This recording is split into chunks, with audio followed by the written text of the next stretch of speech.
Hello friends, आपका स्वागत है हमारे चैनल ज्ञान दर्शन में। तो जैसा कि आप जानते हैं कि हमने राजस्थान की चित्रकला भाग फर्स्ट और भाग सेकंड कंप्लीट कर लिया था। आज बारी है राजस्थान की चित्रकला थर्ड की। तो अगर आप हमारे चैनल पर नए हैं तो हमारे चैनल को सब्सक्राइब जरूर कर लें, और अगर आपको वीडियो पसंद आए तो लाइक, शेयर और कमेंट करना ना भूलें। तो चलिए वीडियो को शुरू करते हैं। राजस्थान की चित्रकला। राजस्थान की चित्रकला में जो प्राचीन चित्रकला संग्रहालय हैं वो नीचे दिए गए हैं। उनमें से हैं सरस्वती भंडार। सरस्वती भंडार कहाँ स्थित है? उदयपुर में स्थित है। 2 नंबर पे है पोथीखाना। पोथीखाना है वो जयपुर में स्थित है। पुस्तक प्रकाश जोधपुर में स्थित है। जैन भंडार जैसलमेर में स्थित है। ये सभी इंपॉर्टेंट है, तो एक बार दोबारा पढ़ लेते हैं कि सरस्वती भंडार कहाँ स्थित है? वो है उदयपुर में स्थित। पोथीखाना है जयपुर में स्थित। पुस्तक प्रकाश है जोधपुर में स्थित। जैन भंडार है जैसलमेर में स्थित। यह सब क्या है? यह सब है प्राचीन चित्रकला संग्रहालय, जहाँ पर चित्रों को और पोथीखानों को क्या किया जाता है? संग्रहित किया जाता है। इसके आगे है ढूंढाड़ शैली। ढूंढाड़ शैली के जो उपशैलियाँ हैं उनको याद रखने की ट्रिक है। उस ट्रिक को हम देख लेते हैं कि जयपुर के आम व अलवर के यार प्रसिद्ध हैं। जयपुर के आम व अलवर के यार प्रसिद्ध है। तो सबसे पहले ढूंढाड़ शैली में उपशैली आती है, वो है जयपुर। 2 नंबर पे आम से आमेर शैली। अलवर से अलवर शैली। यार से उनियारा शैली। ये 4 उपशैलियाँ ढूंढाड़ शैली में आती हैं। तो जयपुर शैली में प्रमुख तरंगों का यूज किया गया था, वो है पीला, केसरिया, हरा व लाल। इन 4 रंगों का प्रयोग किया गया है। फिर आती है आमेर शैली में हिरमच, गैरू, काला व सफेद रंग। इन 4 रंगों का प्रयोग किया गया है। फिर आती है अलवर शैली में सुनहरा, हरा व नीला। ये 3 रंग का प्रयोग अलवर शैली में किया गया है। फिर देखते हैं उनियारा शैली में वैसे विशेषतः कोई रंग नहीं है, वैसे सभी रंगों का प्रयोग उनियारा शैली में किया गया है। और हम देखते हैं कि जयपुर अलवर शैली में प्रधानता किनको दी गई है, तो इनमें समान चीज़ों को प्रधानता दी गई है। जयपुर व अलवर शैली में मीनकृत आंखें, पीपल व बरगद के वृक्ष, इन 2 चीज़ों को प्रधानता दी गई है जयपुर व अलवर शैली में। तो अब आगे देखते हैं जयपुर शैली। और एक बात और फ्रेंड्स, कि जो चीज़ आपके एग्जाम की दृष्टि से इम्पोर्टेंट है उन्हें मैंने बोल्ड कर दिया है, जिसके कारण आपको पढ़ने में ज़्यादा दिक्कत नहीं आएगी। तो आगे देखते हैं। आगे है जयपुर शैली की ट्रिक है। मैं पहले पढ़ा देता हूँ ट्रिक को, उसके बाद आपको धीरे धीरे समझा दूंगा। ट्रिक है कि जयपुर में प्रताप व केपी हरलाल ने उद्यान में ईश्वर साहब जो नीले बादलों की छाया में पीपल के नीचे घोड़े पर बैठे हैं का आमद चित्र बनवाया। तो पहले देखते हैं कि जयपुर से जयपुर शैली। और आगे दिया गया है केपी हरलाल से केसरिया, पीला, हरा व लाल, इन 4 रंगों के बारे में बताया गया है। आगे आता है प्रताप। जयपुर में प्रताप, तो सवाई प्रताप सिंह के काल को क्या माना गया है? इस शैली का स्वर्ण काल माना गया है। आगे है कि उद्यान में ईश्वर साहब जो नीले बादलों की छाया में पीपल के नीचे घोड़े पर बैठे हैं का आमद चित्र बनवाया। तो ईश्वर सिंह का आमद चित्र जो बनाया था वो थे साहिब राम ने ईश्वर सिंह का आमद चित्र बनाया था। और लालचंद ने जानवरों की लड़ाई के चित्र बनाए थे। लालचंद ने किसके चित्र बनाए थे? जानवरों की लड़ाई के चित्र। ये इंपॉर्टेंट है फ्रेंड्स, एक बार फिर से देख लीजिए कि साहिब राम ने ईश्वर सिंह का आदमकद चित्र बनाया था, और लालचंद ने जानवरों की लड़ाई के चित्र बनाए थे। और इस शैली की प्रमुख विशेषता यही है कि इसमें आदमकद भित्ति चित्रों का सबसे ज़्यादा प्रयोग हुआ है, और यह इस शैली की परंपरा जयपुर शैली की विशिष्ट देन है। इस शैली की विशिष्ट देन है वो है आदमकद भित्ति चित्रण। और इस शैली में कुछ जगह कुरान पढ़ती व भीख मांगती स्त्रियों के भी चित्र प्रमुख हैं। क्या है? कुरान पढ़ती व भीख मांगती स्त्रियों के चित्र की पृष्ठभूमि में उद्यान चित्र दक्षपूर्ण है। मतलब इस शैली में उद्यान को प्रधानता दी गई है, जिसमें उद्यान से संबंधित ज़्यादा चीज़ें आती है। और फिर इसके आगे आता है जिन चीज़ों को अधिक प्रधानता दी गई है या जिन चीज़ों का अधिक अंकन किया गया है, वो चीज़ें हैं वो हमने ऊपर ट्रिक में देखी थी, जैसे पीपल, बड़, बड़ माने बरगद, घोड़ा, मयूर व नीले बादलों का अंकन सर्वाधिक हुआ है। आगे आती है मुगल शैली। ये मुगल शैली से सबसे ज़्यादा प्रभावित है।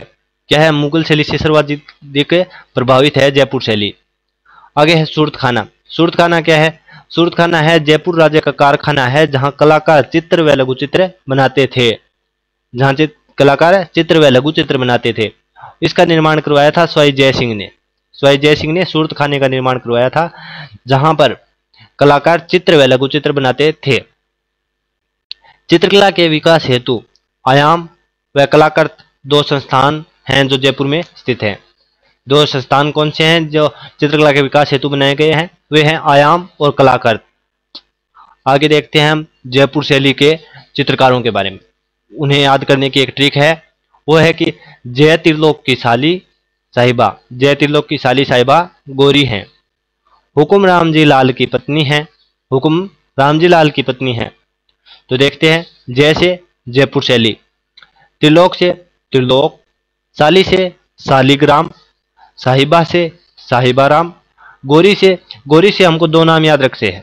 एक तो है गोरी से, जैसे हम पढ़ते हैं कि मोहम्मद गोरी, तो गोरी नाम देख के हमें मोहम्मद गोरी याद आता है। तो गोरी से मोहम्मद शाह, एक तो मोहम्मद शाह हो गया। दूसरा गो है गोरी, गोरी से गए लेते हैं, उसका हो गया गोविंद राम। फिर आगे हुकुम, हुकुम से क्या हो गया? हुक्मा, हुक्मा हो गया। आगे राम जी है तो राम जी से रामजी लाल हो गया। आगे लाल है तो लाल से लालचंद हो गया। ये ट्रिक फ्रेंड्स आप 2-3 बार पढ़ेंगे तो आपको याद हो जाएगी। और ये वैसे ज़्यादा कुछ नहीं है, ये बस इन चित्रकारों को याद करने की सरलतम रूप है, इसलिए हम ट्रिक बनाते हैं। बाकी इन ट्रिक की कोई ज़रूरत भी नहीं है। अगर आप सीधे याद कर सकते हैं तो इस ट्रिक की कोई ज़रूरत नहीं है। और अगर आप बनाना चाहते हैं तो अपनी खुद की भी ट्रिक बना सकते हैं, जैसा आपको ठीक लगे। आगे आती है आमेर शैली। आमेर शैली का जो स्वर्णकाल माना गया है वो है मानसिंह व मिर्जा राजा जय सिंह। मानसिंह व मिर्जा राजा जय सिंह के इनके काल को स्वर्णकाल माना गया है। आमेर शैली का संरक्षण में और भी राजाओं ने योगदान दिया, लेकिन इनका योगदान सर्वाधिक था, इसलिए इनके काल को स्वर्णकाल कहते हैं।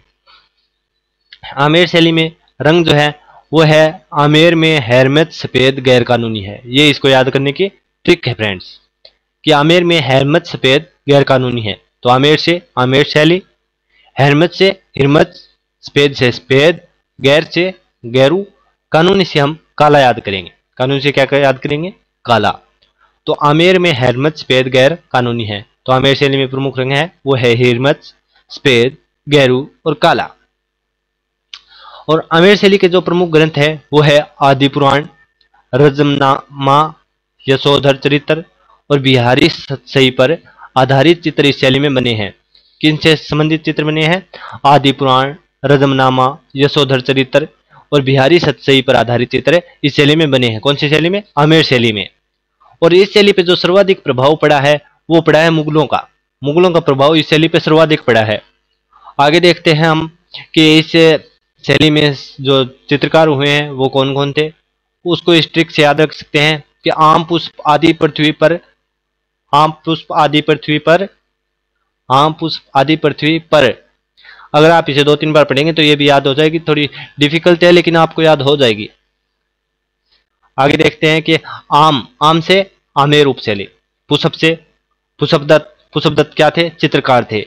आदि, आदि से आदि पुराण ग्रंथ की रचना की थी किसने? पुष्पदत्त ने। किसके काल में की थी? वो थी की थी पृथ्वी, पृथ्वी बोल तो पृथ्वीराज के काल में उन्होंने आदि पुराण ग्रंथ की रचना की थी। किसने? उन्हें पुष्पदत्त ने। पुष्पदत्त ने आदि पुराण की रचना पृथ्वीराज के काल में की थी। इसके अलावा गोपाल, उदय व हुक्मा, ये 3 प्रमुख चित्रकार भी हुए हैं। अगर इन तीनों का नाम कहीं साथ में आ जाए तो आप समझ लेना कि वो क्या है? आमेर शैली है। आगे आती है अलवर शैली। अलवर शैली में कौन से रंगों का प्रयोग किया गया है? अलवर शैली में रंगों का प्रयोग किया गया है वो है हरा, नीला व सोने रंग का प्रयोग। हरा, नीला व सोने रंग का प्रयोग किया गया है। सोने रंग बोले तो सुनहरे रंग का प्रयोग किया गया है। कौन से रंगों का प्रयोग किया गया है? हरा, नीला व सोने रंग का, सोने रंग, सुनहरा रंग का प्रयोग किया गया है। और अलवर शैली का जो स्वर्णकाल माना गया है वो माना गया महाराजा विनय सिंह के काल को। महाराजा विनय सिंह के काल को अलवर शैली का स्वर्णकाल माना गया है। इस शैली की जो विशेषता है वो है योगासन। योगासन इस शैली का प्रमुख विषय रहा है।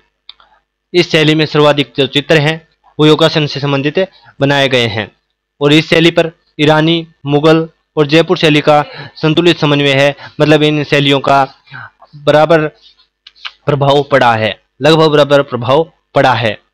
और आगे है कि इस शैली में गणिकाओं के चित्र केवल अलवर शैली में बने हैं। कौन सी शैली में? अलवर शैली में केवल किसके चित्र बने हैं? गणिकाओं के चित्र बने हैं। आगे है हाथी दांत प्रचित्रण। हाथी दांत प्रचित्रण भी इस शैली की प्रमुख विशेषता है। और ये हाथी दांत प्रचित्र बनाने में कौन प्रवीण थे? वो थे मूलचंद, जो एक चित्रकार हैं। चित्रकार मूलचंद हाथी दांत प्रचित्र बनाने में प्रवीण थे या कुशल थे, कुछ भी बोल सकते हैं, एक ही बात है। और बसलों चित्र के लिए भी प्रसिद्ध थे। आगे देखते हैं हम अलवर शैली के प्रमुख चित्रकार थे। उन्हें हम इस ट्रिक से याद रख सकते हैं कि छोटे गुलाब जामुन बना, यहाँ गुलाम नहीं है, गुलाब जामुन है, गुलाब जामुन बना, छोटे गुलाब जामुन बना। तो छोटे से छोटे लाल, गुलाब से गुलाम अली, जामुन से जमुना दास, मुंह से मूलचंद, बना से बलदेव और बक्साराम, ना से नंदलाल। इस ट्रिक में बहुत से दोबारा नाम रिपीट हुए हैं, जैसे कि जामुन से एक तो जमुना दास है, मुंह से मूलचंद है, बना से बलदेव और बक्साराम है। ये दो नाम आपको याद रखने पड़ेंगे क्योंकि एक नाम में दो नाम हैं। जो गुलाम अली व बलदेव सिंह ने गुलिस्तां सेट की रचना की थी वो की थी विनय सिंह के काल में। विनय सिंह के काल में गुलाम अली व बलदेव सिंह ने कौन सी सेट की रचना की थी आ जाए तो वो है गुलिस्तां सेट। ये परीक्षा की दृष्टि से प्रमुख हो सकता है क्योंकि विनय सिंह है जो जिनके काल को इनके इस शैली का स्वर्ण काल माना गया है, इसलिए इसे ये परीक्षा की दृष्टि से इंपॉर्टेंट है। तो एक बार फिर से पढ़ लेते हैं कि गुलाम अली व बलदेव सिंह ने गुलिस्तां सेट की रचना की थी, वो की थी विनय सिंह के काल में।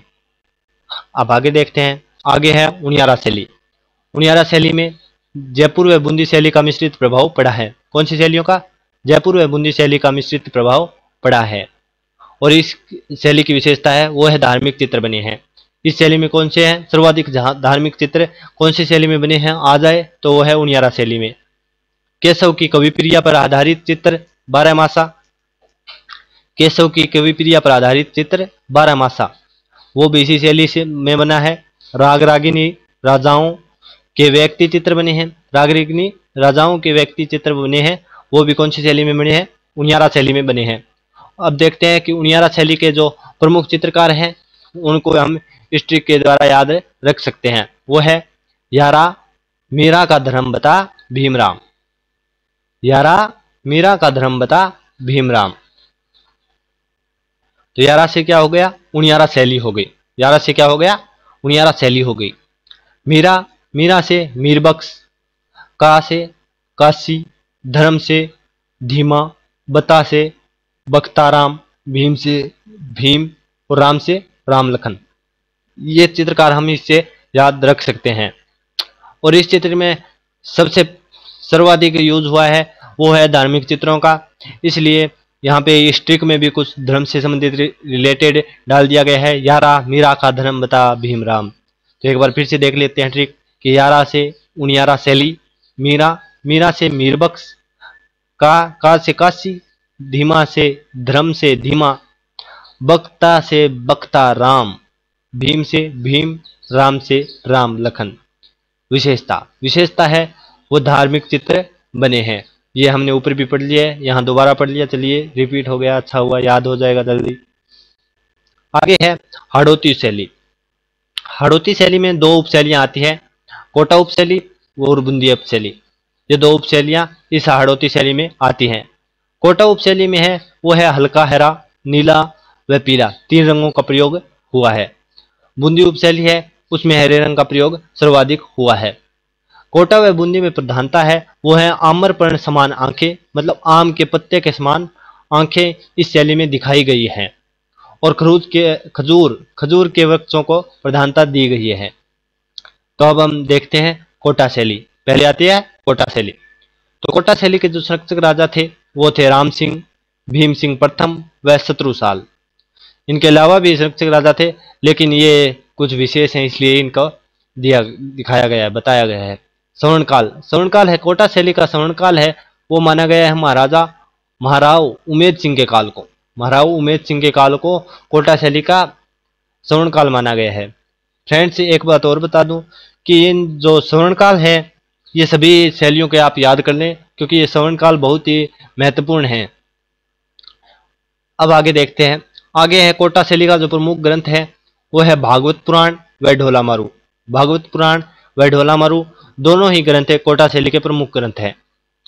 और कोटा शैली में जो चित्र बने हैं वो है जंगलों में शिकार की बहुलता पर आधारित, हाथियों की लड़ाई पर आधारित, दरबारी दृश्य पर आधारित, बारहमासा, राग रागिनी व युद्ध निदर्शन आदि के आधार पर कोटा शैली के चित्र बनाए गए हैं। और कोटा शैली की जो विशेषता है उसमें दिखाया गया है कि नारियां और रानियों को भी शिकार करते हुए इस शैली में दिखाया गया है। क्या दिखाया गया है कि कोटा शैली में नारियों व रानियों को भी शिकार करते दिखाया गया है। और ये कोटा उपशैली भित्ति चित्रण में प्रमुखता से हुआ है। भित्ति चित्रण किस में प्रमुखता से हुआ है? तो वो कोटा शैली में हुआ है। कोटा शैली को स्वतंत्र अस्तित्व किसने दिलाया? वो था महाराव राम सिंह। महाराव राम सिंह ने कोटा शैली को स्वतंत्र अस्तित्व दिलाया था। और कोटा शैली के अब देखते हैं प्रमुख चित्रकार। प्रमुख चित्रकार को याद करने की जो ट्रिक है वो है कि कोटा में रघु के लक्ष्मी ने अपना नूर गोविंद पर डाला। कोटा में रघु के लक्ष्य से लक्ष्मी ने अपना नूर गोविंद पर डाला। ये हमारी ट्रिक है। तो इसको याद कैसे करें कि कोटा से कोटा शैली हो गई, रघु से रघुनाथ, लक्ष्य से लक्ष्मीराम, लक्ष्मी ने लक्ष्मी नारायण, अपना नूर से नूर मोहम्मद, गोविंद से गोविंद, डाला से डालू। जो हो गया। एक बार फिर से देख लेते हैं ट्रिक फ्रेंड्स, क्योंकि यहीं पर हम 2-3 बार दोहरा लेंगे और फिर आप दोबारा दोहराएंगे तो आपको ये जल्दी याद हो जाएगी। तो देखते हैं कि कोटा में रघु के लक्ष्य से लक्ष्मी ने अपना नूर गोविंद पर डाला। तो कोटा मतलब कोटा उपशैली, रघु ने रघुनाथ, लक्ष्य से लक्ष्मीराम, लक्ष्मी ने लक्ष्मी नारायण, अपना नूर मोहम्मद, गोविंद पर डाला मतलब डालू। डालू ने रागमाला सेट की रचना की गुमान सिंह के काल में। किसके काल में? गुमान सिंह के काल में रागमाला सेट की रचना की थी, वो की थी डालू ने रागमाला सेट की रचना गुमान सिंह के काल में की थी। अब आगे आती है बूंदी शैली। बूंदी शैली में जो प्रमुखतः रंग यूज किया गया था वो था हरे रंग का प्रयोग सर्वाधिक किया गया था।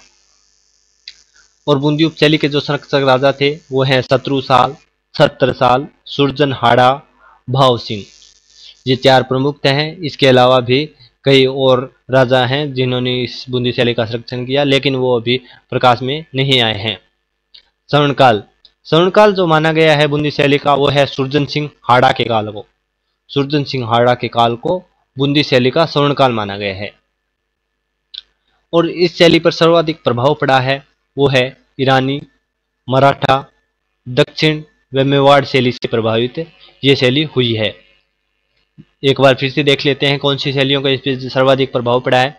ईरानी शैली का, मराठा शैली का, दक्षिण शैली का और मेवाड़ शैली का इस शैली पर सर्वाधिक प्रभाव पड़ा है। इस शैली में जो चित्र बनाए गए हैं वो संबंधित है पशु पक्षी से संबंधित, राग रागिनी से संबंधित, नायक का भेद से संबंधित, ऋतु वर्णन से संबंधित, तीज त्योहार से संबंधित, घुड़दौड़ से संबंधित, कृष्ण लीला व फल फूल आदि के चित्र अधिक बने हैं। तो आप देख रहे हैं फ्रेंड्स, बहुत जगह बोल्ड किए हुए शब्द आ रहे हैं, जैसे कि ऋतु वर्णन है, कृष्ण लीला है व फल फूल है। ये परीक्षा की दृष्टि से बहुत ही ज़्यादा महत्वपूर्ण है। इसलिए आप इन्हें गौर लगा के पढ़िएगा। यहाँ पे पशु पक्षी भी हेडलाइट किया गया है। और हम आगे देखते हैं कि राव छत्रसाल ने प्रसिद्ध रंग महल बनवाया था। राव छत्रसाल ने क्या बनवाया था? प्रसिद्ध रंग महल बनवाया, जो सुंदर भित्ति चित्रों के लिए विश्व प्रसिद्ध हुआ। कौन सा प्रसिद्ध हुआ? विश्व प्रसिद्ध हुआ। राव छत्रसाल ने प्रसिद्ध रंग महल बनवाया, जो सुंदर भित्ति चित्रों के लिए विश्व प्रसिद्ध है। आगे देखते हैं कि इस शैली की विशेषता क्या क्या है। इस शैली की विशेषता है पशु पक्षियों का चित्रण बहुलता से हुआ है। इस शैली में पशु पक्षियों का चित्रण बहुलता से हुआ है, मतलब बहुत अधिक चित्रण जो हुआ है वो पशु पक्षियों का हुआ है। जैसे कि मयूर का, हाथी का, हिरण का चित्र अधिक मिले हैं इस शैली में। और रेखाओं का सर्वाधिक व सशक्त अंकन किया गया है। इस शैली में रेखाओं का भी सर्वाधिक और सशक्त अंकन किया गया है। बूंदी की चित्रशाला भित्ति चित्रों का संग्रह कहलाती है। अगर प्रश्न पेपर में आ जाए प्रश्न कि भित्ति चित्रों का संग्रह कौन सी शैली कहलाती है, तो बूंदी की चित्रशाला भित्ति चित्रों का संग्रह कहलाती है। जिसका निर्माण, इसका मतलब है कि जिसका भित्ति चित्रों का सर्वाधिक जो फलन फूलन हुआ था वो हुआ था महाराव उमेद सिंह के काल में। महाराव उमेद सिंह ने सबसे ज्यादा अधिक भित्ति चित्रों का निर्माण करवाया था। अब देखते हैं प्रमुख चित्रकार। प्रमुख चित्रकार क्या है? वो है, ट्रिक है इसकी कि रामकिशन, साधु अहमद व सुरजन को बूंदी देना। रामकिशन, साधु अहमद व सुरजन को बूंदी देना।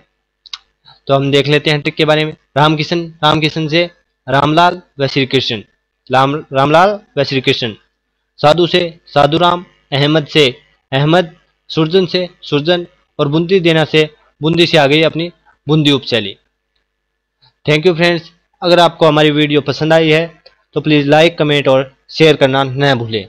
और अगर आप, एक बात और दोस्तों, अगर आप और किसी वीडियो पर या और किसी टॉपिक पर वीडियो पाना चाहते हैं तो हमारे इंस्टाग्राम पेज या फिर हमारे कमेंट बॉक्स में जाकर कमेंट कर सकते हैं। हम आपके लिए वो वीडियो भी उपलब्ध करवा देंगे। और ये जो हम टॉपिक डाल रहे हैं वो आने वाली परीक्षा, रेट की परीक्षा और पटवार परीक्षा से संबंधित हम टॉपिक डाल रहे हैं। थैंक यू फ्रेंड्स, आपका बहुत बहुत धन्यवाद।